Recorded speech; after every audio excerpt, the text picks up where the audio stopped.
No stress.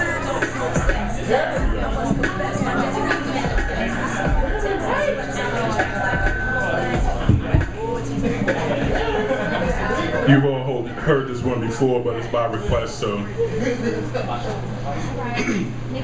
wasn't the one, but if y'all want, y'all can have it.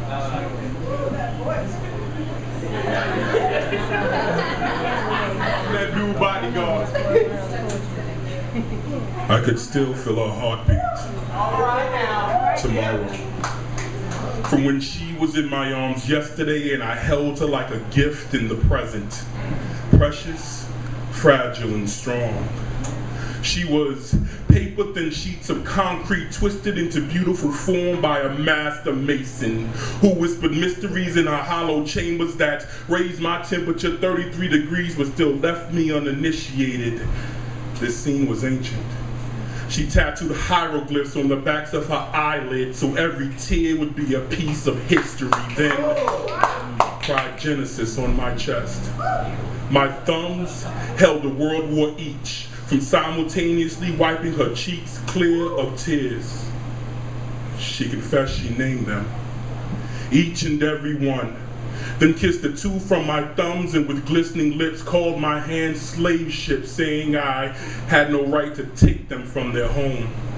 I couldn't sleep during her word war. I was afraid she'd speak world war. I into existence, then end all existence by crying the book of Revelation down my back, but she didn't. With excruciating painlessness, she let me go, turned away, only paused to brush Exodus from my shoulder on her way out the door, but I could still feel her heartbeat on fingertips that sketched rainbows of sweat across her flesh, arcs in the center of her chest connecting separate breasts, perfect apart. But when put together were both a blank canvas and a work of art. I wrote poems on them with my tongue.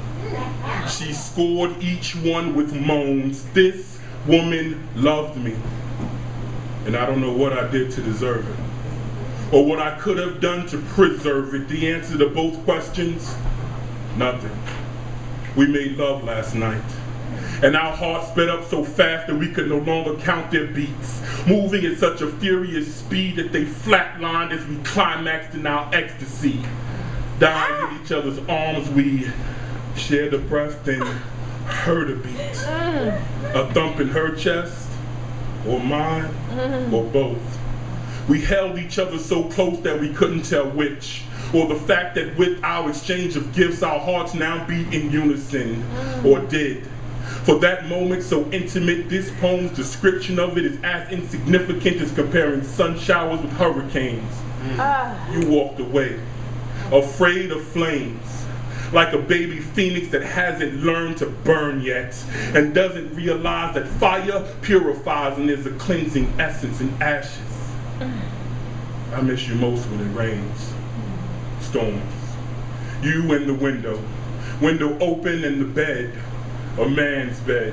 Zero count rough sheets and threadbare spread, a spread that covered 4 legs, two together. Two spread, you sitting between mine and time. Saturday morning, the sky is pouring, we're here all daytime.